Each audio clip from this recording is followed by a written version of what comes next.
Mamaya na gaganapin ang inaabangang motorcade ni Miss Universe Pia Wurzbach na umuwi sa bansa nitong weekend lang. Tama ka dyan, Grace. At excited na nga ako sa date namin. Ha? Aba. Okay, nakasulat po yan, ha? Mrs.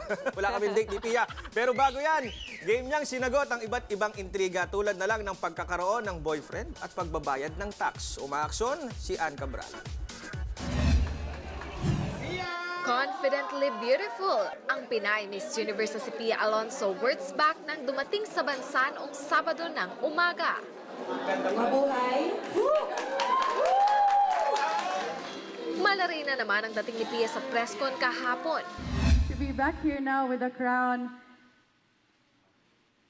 is the happily ever after that I've been dreaming for a lifetime. Sa one-on-one ng News 5, no fear sa pagsagot si Pia tulad na lang ng tanong kung game siyang bumisita sa Colombia. I know that the Latin communities are big on pageants as well. So hopefully in the future, if I get an invitation, we can work something out and I'll be able to visit.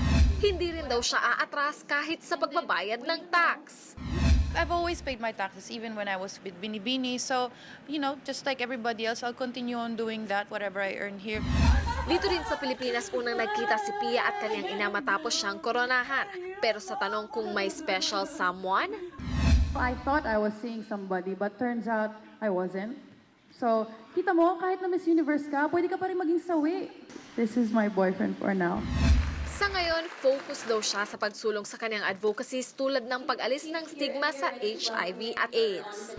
I will have myself tested in New York. It will be a public testing, and then so that I can show everybody how easy it is to do and how important it is, and hopefully many people are going to follow suit.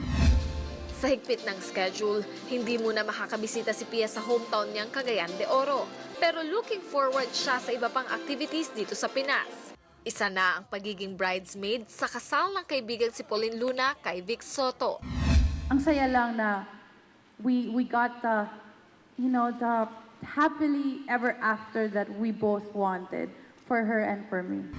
Mamaya gagawin ang courtesy visit ni Pia kay Manila Mayor Joseph Estrada at tatanggap ng Citation of Excellence sa Senado bago ang homecoming parade mula Manila to Makati papuntang Araneta.